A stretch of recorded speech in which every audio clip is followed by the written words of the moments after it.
Success depends on the relationships you build. Find out how right now on The Leadership Voice.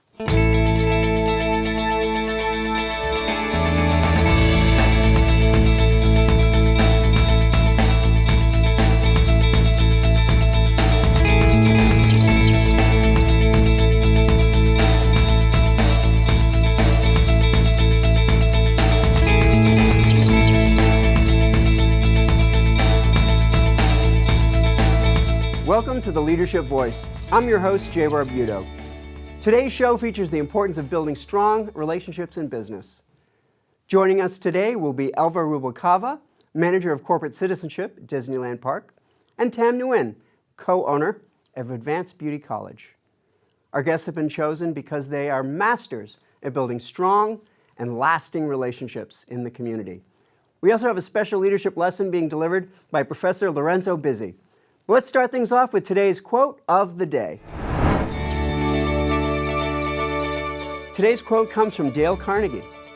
You can make more friends in 2 months by becoming interested in other people than you can in 2 years by trying to get other people interested in you. Our first guest today on The Leadership Voice is Elva Rubalcava.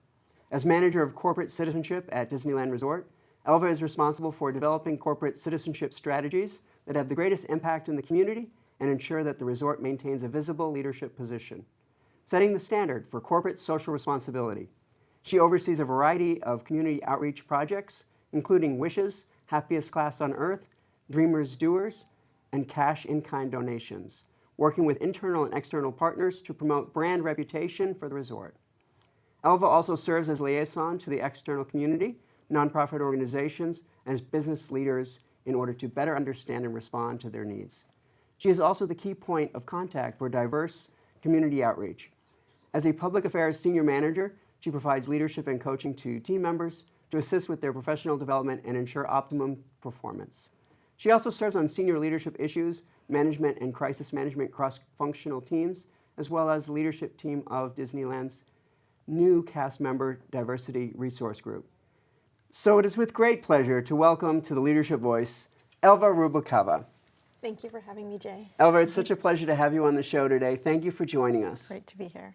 Elva, a lot of folks may not know what role you play at Disney and maybe what brought you to this point in your career. Maybe you could talk a little bit about the different roles that you've had the opportunity to have leading up to your current role. Yeah, sure. So I am currently the Senior Manager of Corporate Citizenship at the Disneyland Resort, and thank you for the wonderful bio. Prior to that, I had various careers, mostly within public affairs. When I graduated from college, it was during a period of recession, and I had worked various jobs throughout the Westwood and Brentwood area where I attended college and didn't really have a sense of direction. So I came home and it took me about 2.5 months to find my first job, which felt like 2.5 years because I was back under my parents' roof.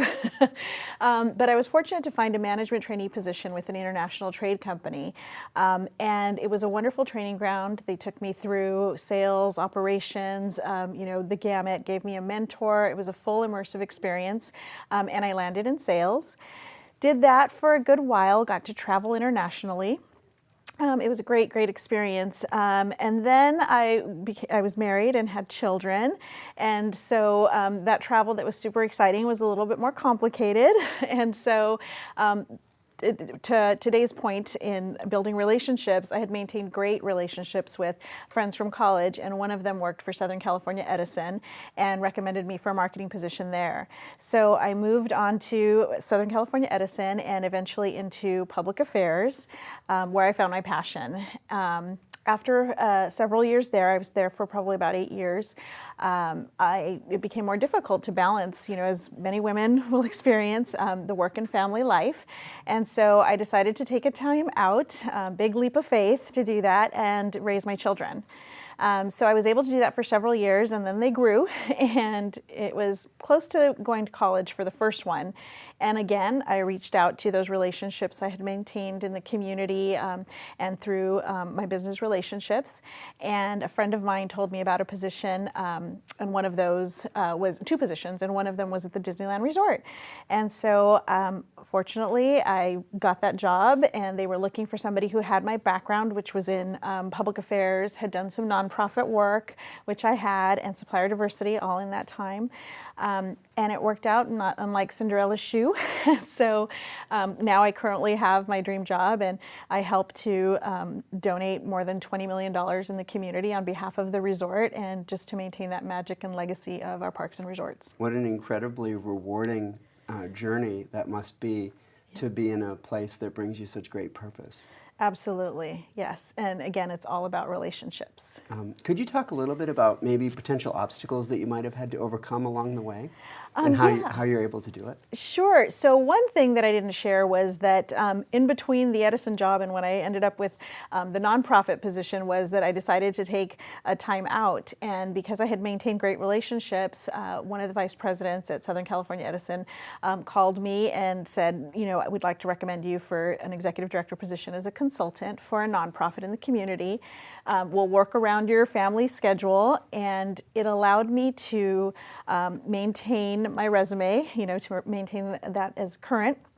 But it was a huge leap of faith to take that time out and you know, leave my career. And so I feel that the relationships that I was able to maintain through that process really helped to overcome the obstacles where I thought perhaps my career would be derailed by taking that time out, you know, to spend with family.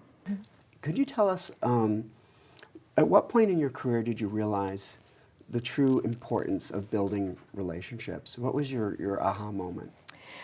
So one of them was definitely trying to come back into the corporate world when my kids were, you know, headed to college.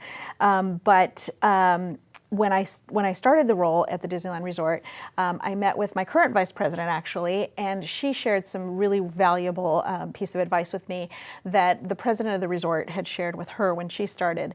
And what he said was, we're not going to expect you to be a rock star in your first 3 months, but we are going to expect you to build relationships, because you can't do anything in this company in a silo and by yourself. You're going to need help from others. It's all very collaborative here. And as you may know, at the Disneyland Resort, we all wear our name tags. You know, people love to hear their names, and it really helps to build relationships. Our cubicles are all short so that we can see each other, overhear things, say, oh, hey, I'm working on that too. I just heard you said this. Let me help you with that. So very, very collaborative environment. And that was a real aha moment for me that, you know, you're not going to do anything, win that race by yourself. It's really all about building those relationships to help everyone succeed for a common goal.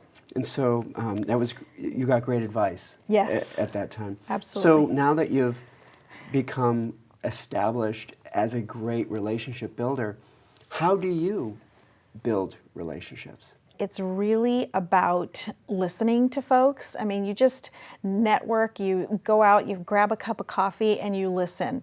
That has helped me not only build relationships, but to really bring value to my organization, because I have a touch point to the needs of our community and what's relevant to them, and I'm able to bring that back and share that so that we are better at what we do.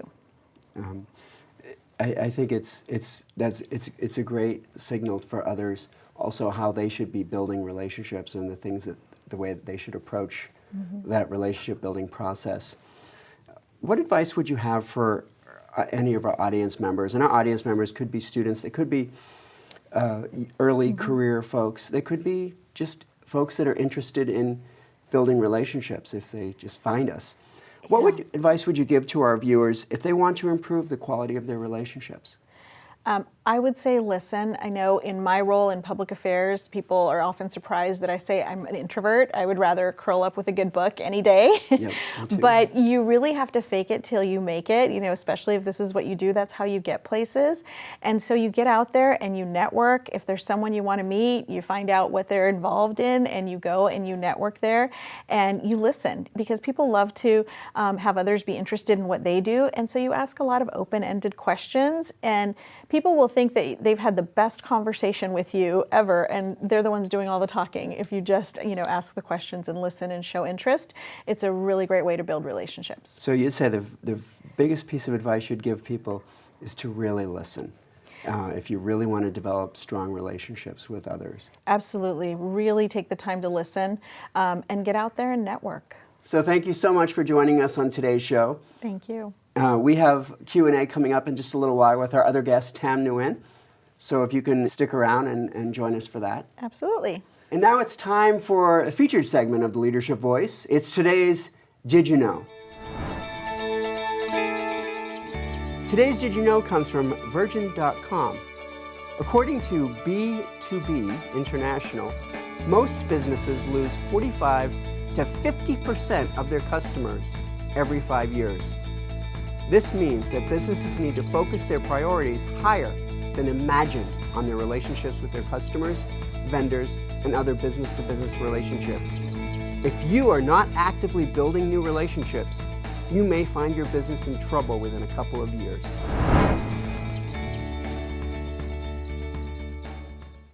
It's now time for today's Leadership Countdown. Today's show is about relationship building, so we bring you the 4 steps to building relationships that last in business and life. First, let me describe deposits and withdrawals in relationships. Deposits are all the things you bring in a given relationship, and the withdrawals are all the things that you take back or require from the other in a relationship. With that, we have the 4 steps for building relationships. Number 1 is to make deposits to a relationship that are different from the withdrawals. Or as I like to say, equal does not mean the same. What you give to a relationship is not always the same thing that you may take from that relationship. Sometimes you may want business relationships, but the path to gaining it may be creating social bonds through community service or other professional activities. Number 2 is to remember that you may have to come in sideways when directly doesn't work, or as I like to say, be ready to pivot.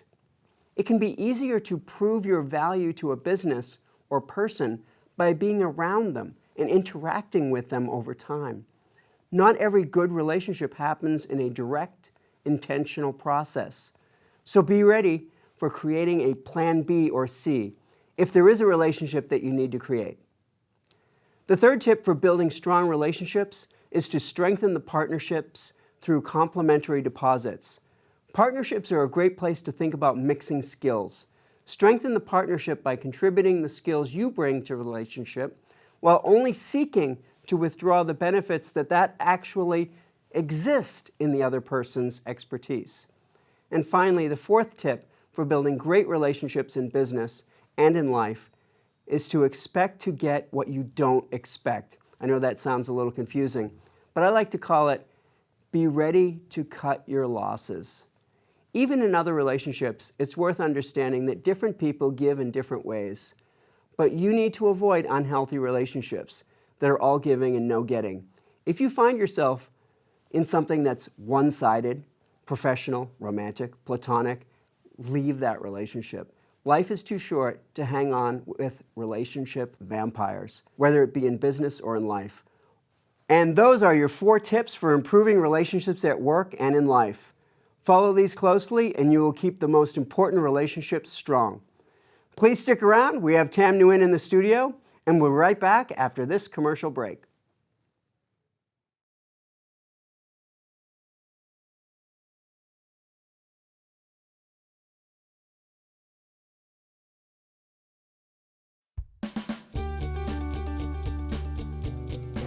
Well, we found here at Honda Center and the Anaheim Ducks that the Center for Leadership brings expertise in doing research, in doing training. The faculty that has come and given the training to our employees does all the research themselves. They're not pulling this information off the shelf. They're out there researching themselves, talking from firsthand experience, and it brings such a level of competency that we, again, don't find from other trainers that are on the market. Well, simply put, is what really differentiates and distinguishes Fullerton and the Center for Leadership, really is your expertise.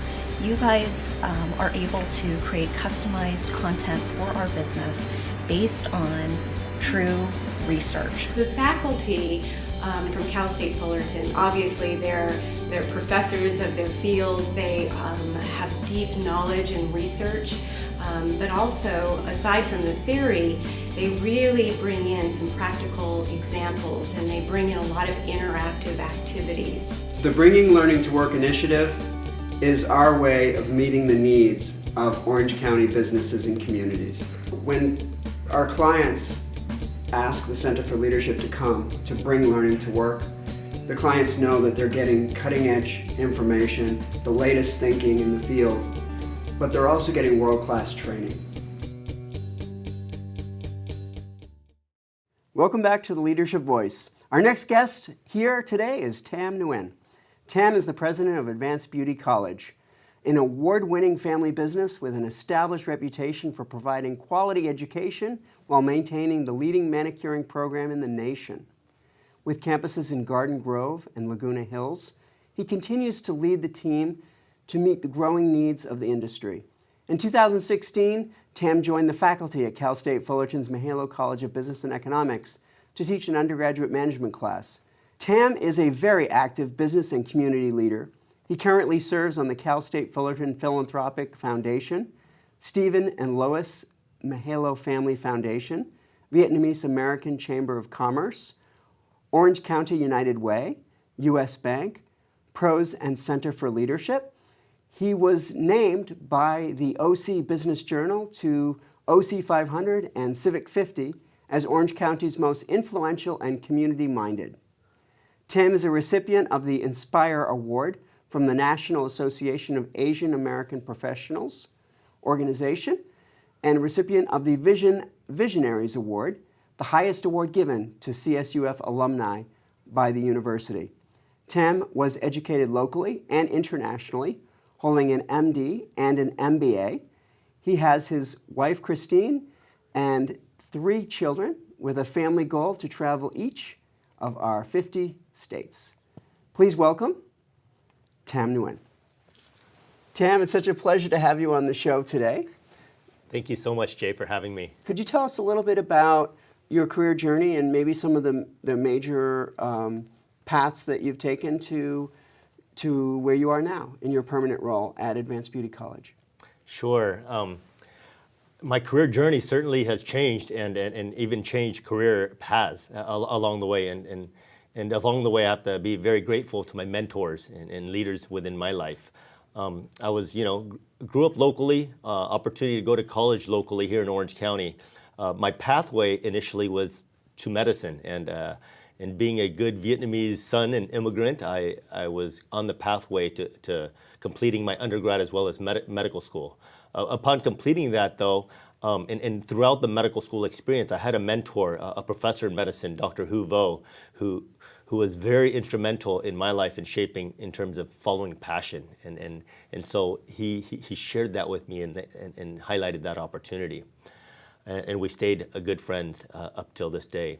Beyond that, upon finishing my MD, though, and choosing a career of my choice, I had shared with my mom and dad, to the disappointment of my mom, but to the openness of my dad, that I wanted to actually go into the family business. At the time, my parents had established the beauty college.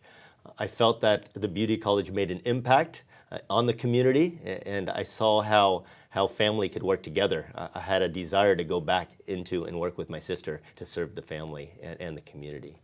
So because of that and my dad's opportunities to allow me back into the business, working from an entry-level position, I was able to continue that pathway and journey, and that's kind of where that's led me today. And this is 20 years now that I've been in Advanced Beauty College. That's wonderful. So tell us more about the life of an owner of a beauty college.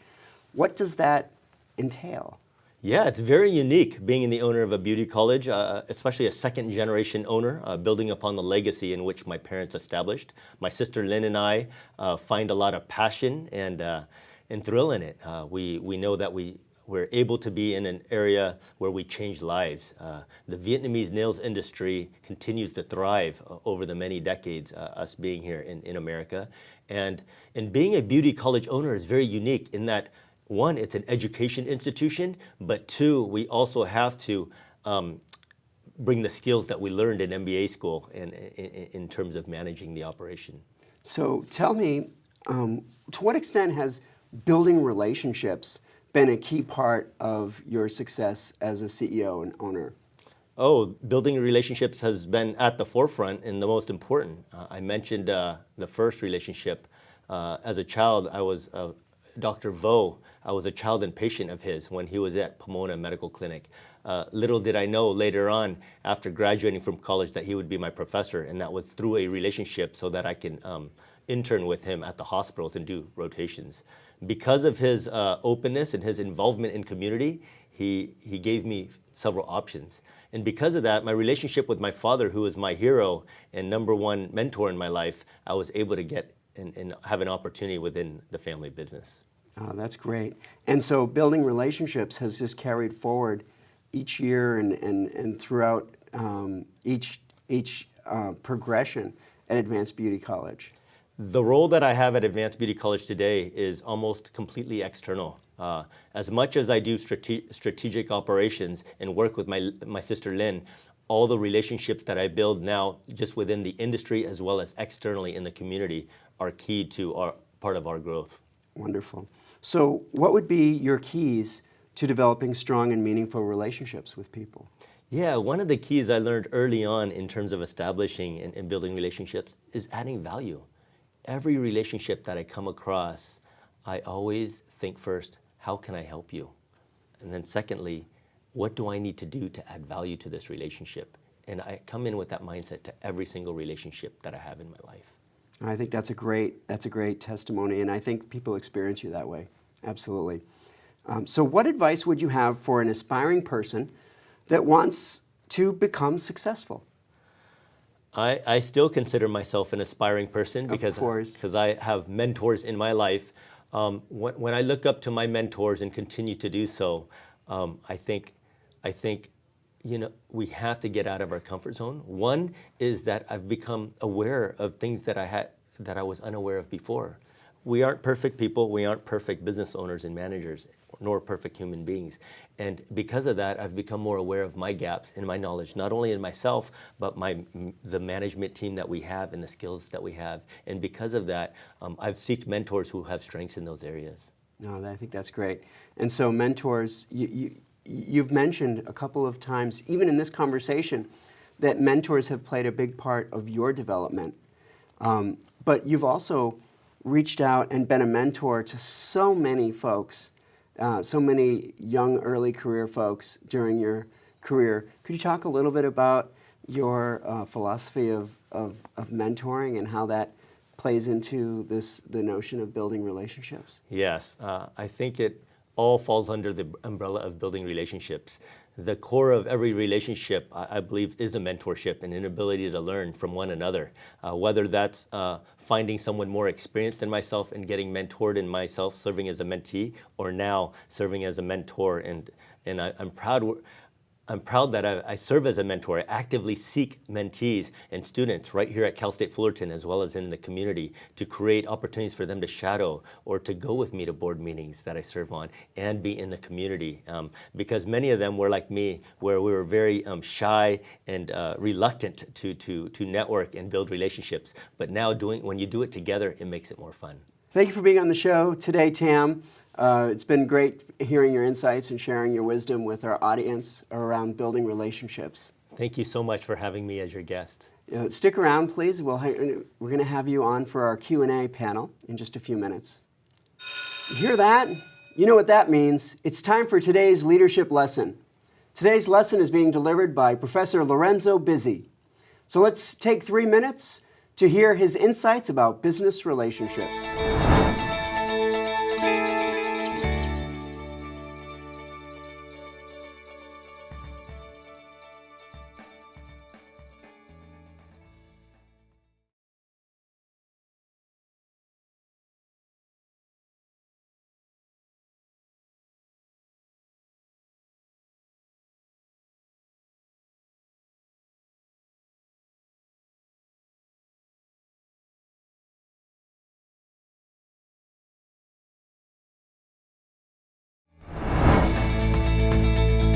Thank you, Professor Bizzi, for that insightful leadership lesson.